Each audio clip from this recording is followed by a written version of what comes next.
What's up everyone, MK Tom Brady here. So in this video I want to talk about where I want to see the direction of Mortal Kombat 11 go. In my opinion, I'm pretty sure that we're not going to see the next NRS title for at least a year, probably even longer than that. So that means that MK11 has a pretty good lifespan left, providing NRS takes the necessary steps to ensure that happens. So a lot of people are feeling a little extra chippy in the month of April here because there are some signs that could point to maybe we're getting something this month. And those signs would be, for one, the 2-year anniversary of Mortal Kombat 11. In April 23rd, 2019, MK11 was released, and we are about 2 weeks away from April 23rd, 2021. Besides that, the Mortal Kombat movie was actually scheduled to originally be released 1 week from today, but coincidentally, that date was pushed back to the 23rd of April to match the 2-year anniversary of Mortal Kombat 11. So a lot of people are thinking this is like MK Day, right? You have 2-year anniversary of the game, the release of the movie, and NRS will complete the trifecta by giving us some type of trailer, some type of video, some type of something that is going to tell us where they're going with the game, new characters, maybe they're doing something to the mechanics or the way the characters are themselves right now, just something. This is a day of Mortal Kombat where all will be revealed. And I don't know if it's going to be true or not. So I'm not going to tell you, yes, we are or are not getting something on the 2-year anniversary of the game, but I'm going to tell you where I would like the game to go. And I'm going to cover a few things, not just like variations or stuff like that, even down to Combat League.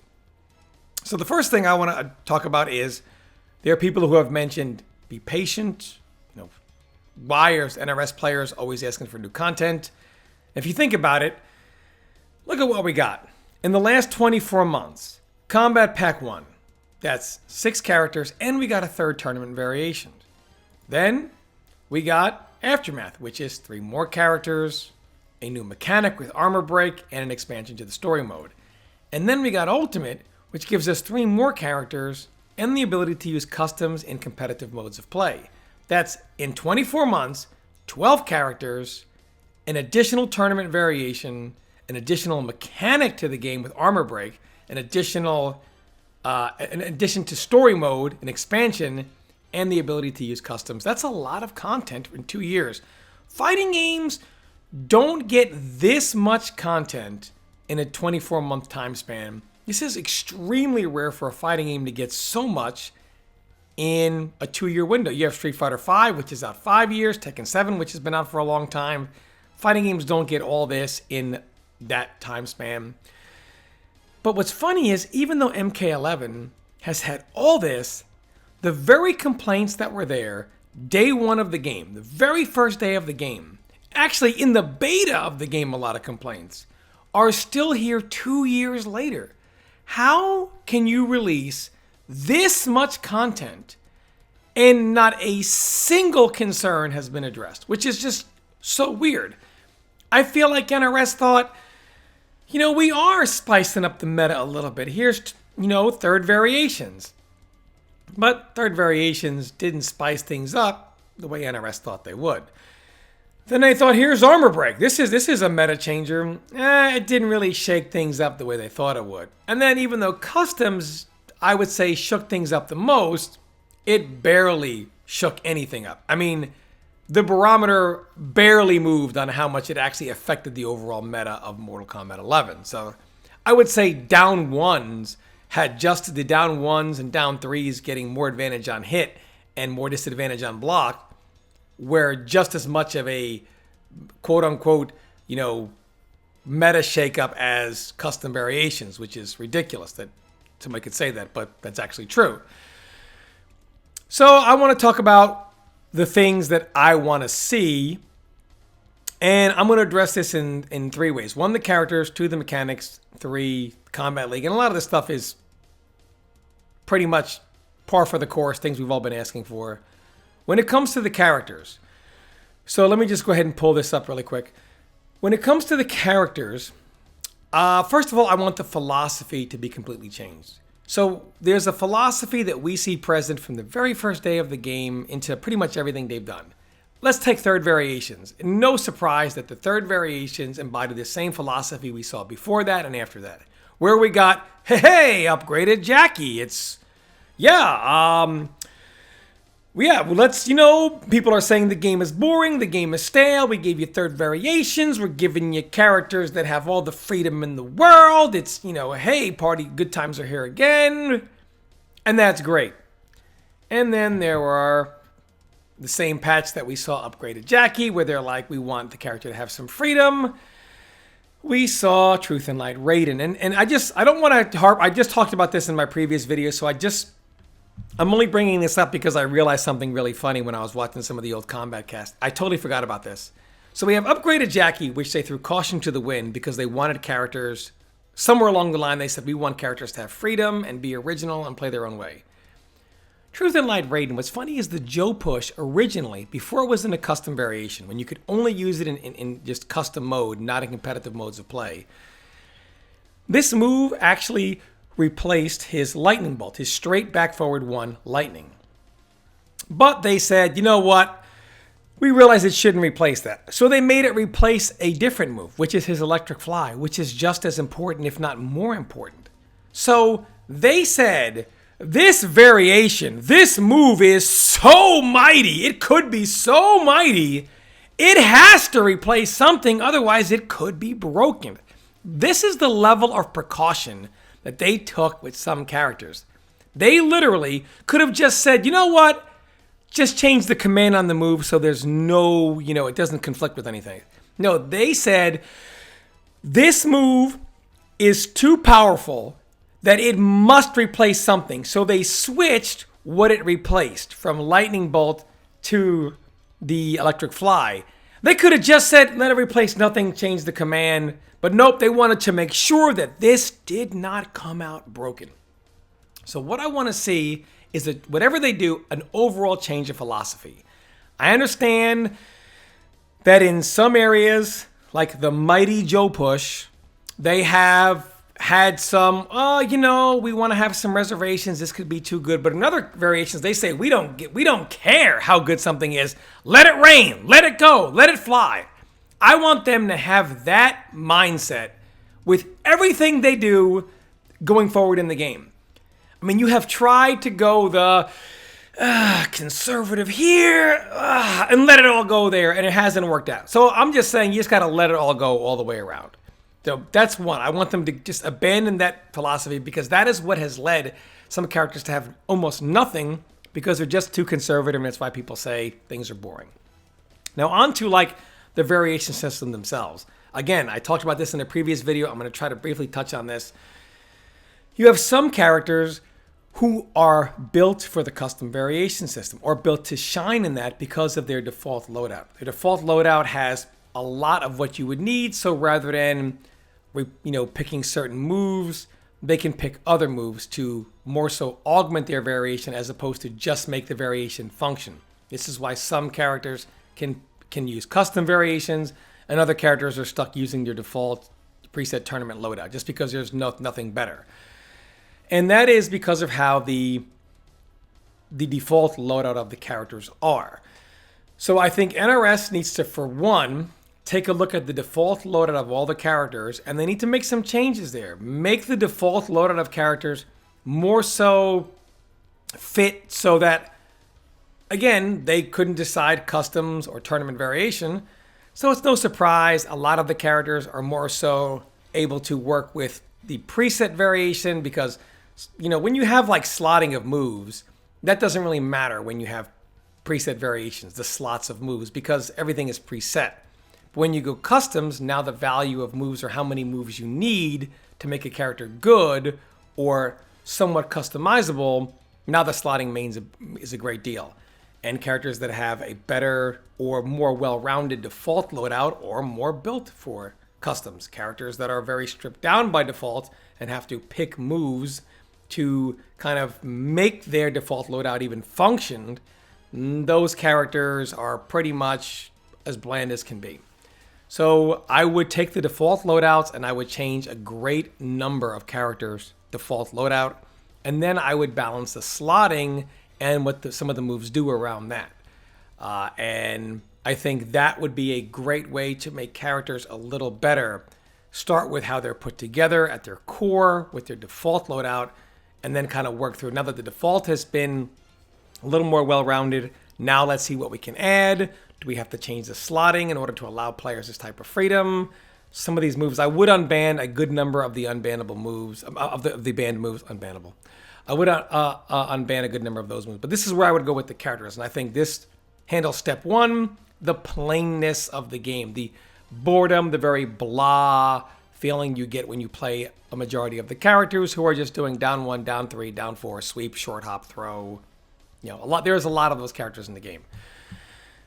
Next, I would take a look at, before I get into the mechanics, I want to talk about Combat League really quick, because the mechanics are pretty much cut and dry. So let me get on to the Combat League aspect really quick. So a lot of people, they just dread Combat League. Whether you're an experienced player or you're, a new player, Combat League you hate for a couple of reasons. For one, let's address the cosmetic stuff, which blows my mind. So in Mortal Kombat 11, I think MK11 is probably the only fighting game out there in which the best way to earn rewards, to earn the majority of the skins and cosmetic content in the game, the best way is single player mode. Sure, you have Combat League where you get a select number of gear options, and the gear is just recycled. Like the skins are recycled now from season 1 all the way through the final season. They're just re-looping the old skins. So there's really, there's none of that. But there's also little gear things you can get.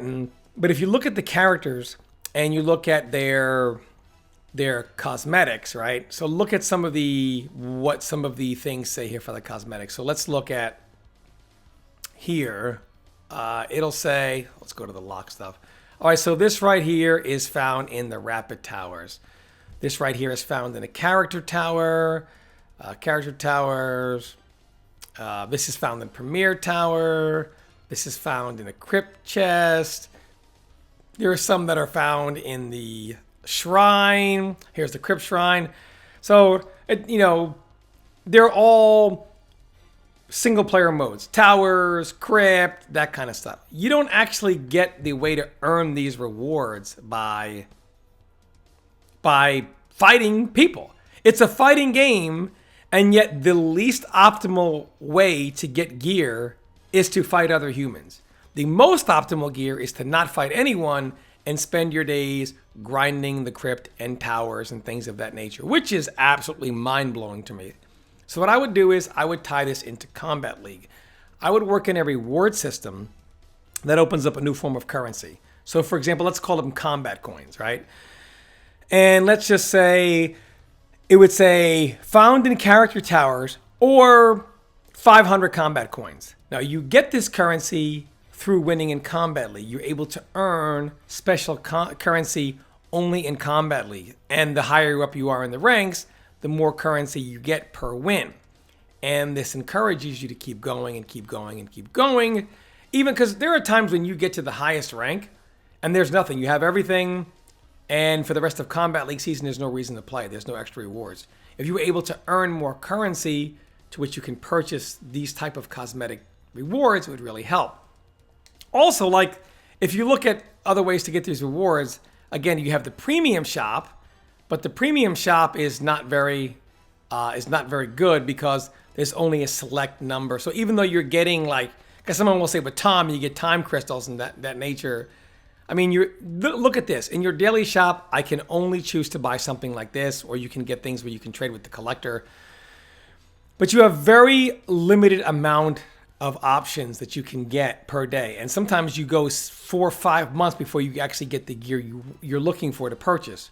I mean, and while I know they don't want to make it so you can to purchase something, because otherwise you'd be able to purchase time crystals and then go to the crypt and buy whatever you want. They want it to not be unlockable through money, but unlockable through earning.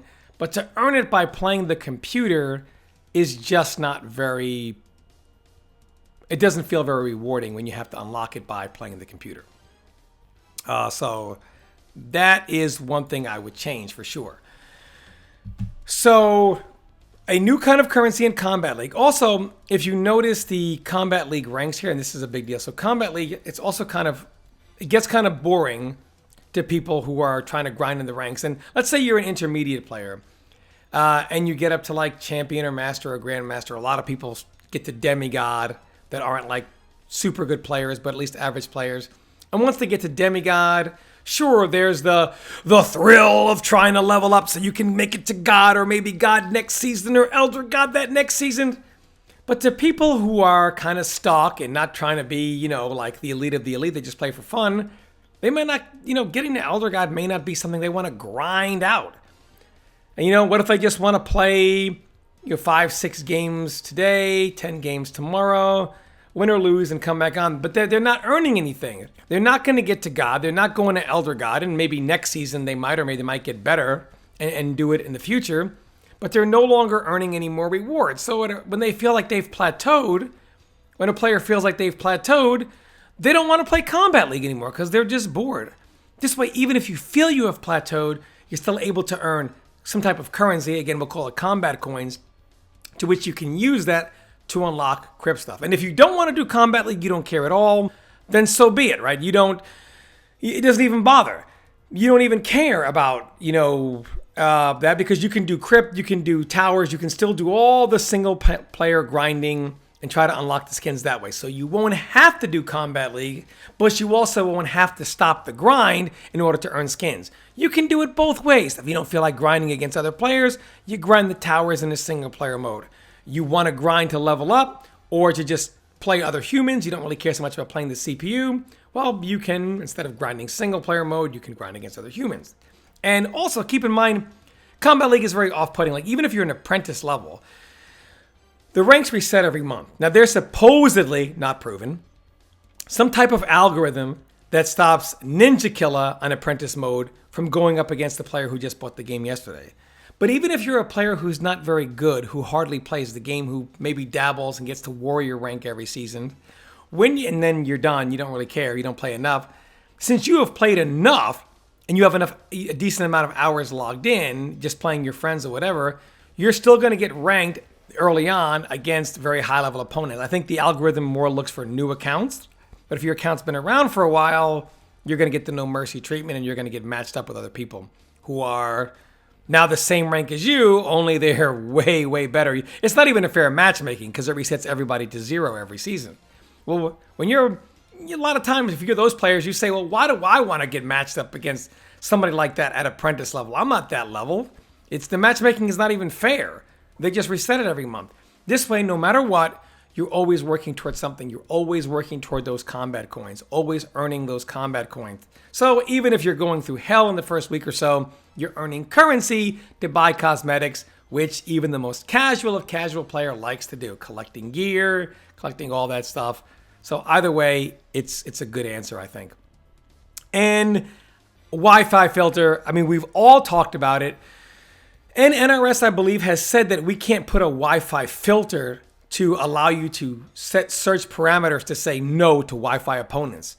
But if they can't do a filter that allows you to just not even show you any Wi-Fi opponents, you should be able to decline them. So I don't think there's any penalty to that. So in ranked, if somebody is in Wi-Fi, while I guess you can't put an option in that allows us to screen them out of the search queue, I think maybe they said something with Sony, they don't allow that, or whatever kind of reason they gave. You could at the very least put an option to decline. So we get Wi-Fi, okay, let it come up in the queue, and we decline it. So in ranked, you should be able to decline any and all Wi-Fi matches. That would go a long way into wanting people to play Combat League, because the most irritating thing in Combat League is not the wins and losses. It's you play somebody in Combat League, and you play 5 guys in a row, they're all on Wi-Fi in the worst possible connection, and now you're triggered because your online experience is absolutely awful, and you don't want to deal with it every season. So that is something I would also do. A Wi-Fi decline option in ranked, for sure. And then, of course, the overall mechanics of the game. Look, we all know the problems. I'm not going to cover them all. But there are some things that are also irritants. The breakaway command. The breakaway command is down plus block. That is absolutely ridiculous. It is a natural command. Crouch block is a natural command that it can easily be done by accident, especially when you're playing online and inputs come out later, where you try to block something at the last second on reaction, but oh, it hits you anyway, and accidental breakaway. Accidental breakaway should never happen. Breakaway should never happen by accident. And that's why they need to change the command to something that can 99.99999% of the time, outside of a fluke, only come out if it is intentionally done. And that is what they should do to the breakaway command. I don't know what it should be.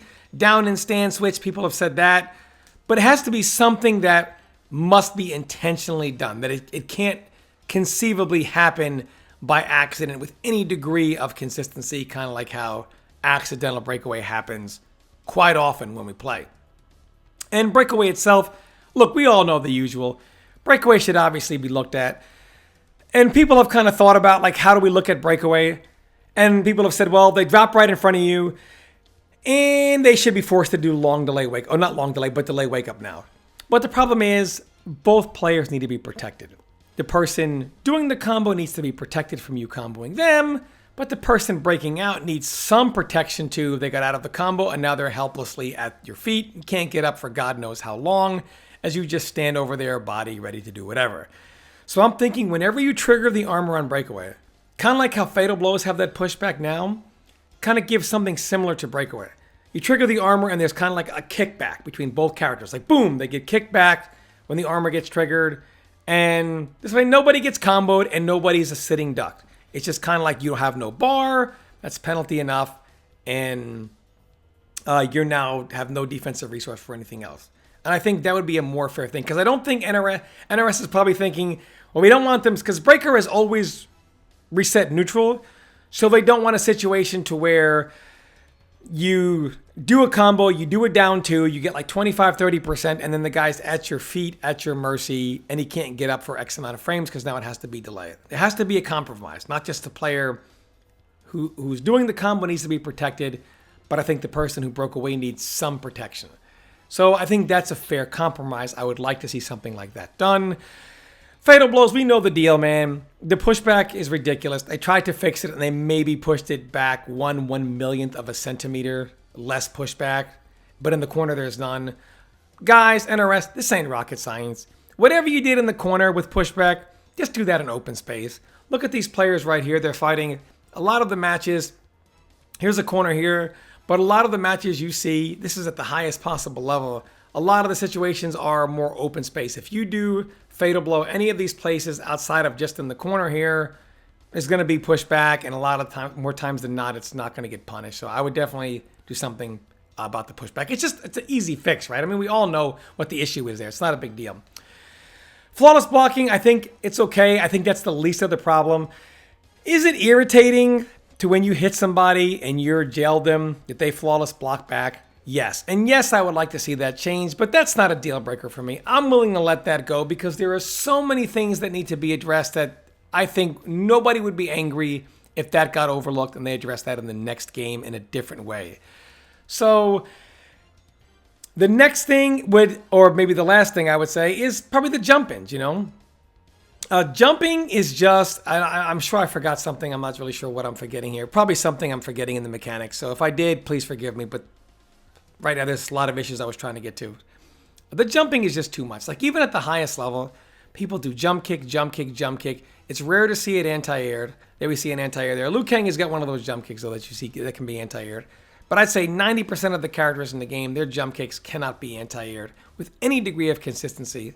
And if you watch this WePlay tournament, like 85, 90% of the jump-ins go unflawless blocked, unanti-aired. Why? If flawless block is really the answer, and everybody should be doing it, I find it hard to believe that the best players in the world don't even get the flawless block off with any degree of consistency on jump-ins, but yet the regular guys in Combat League should be flawless blocking all these jump-ins. I think they intentionally made sure that jumping was extremely powerful. That was intentionally done, and I don't think they want a clean answer for jump-ins. But jump kicks have got to have something done. It can't just be flawless block. Because even if you flawless block the guy, they get right up and jump again. They don't even care. When there are consistent anti-airs, people think twice and there's a mind game. Is he going to jump? Is he not? Etc. When there's no consistency, yay, flawless blocked me. Well, he's not going to do it for the next 30 jump-ins I do. So that's, that has to be addressed for sure. There needs to be some form of consistency. I don't know how they're going to do it, but I definitely know for sure that there should be. So anyway, yeah, that's where I think the game should go. That's where I'm hoping it goes. Let me know what you think in the comments. All we can do is keep our fingers crossed and pray. Thanks for watching, everyone. Stay tuned for more content.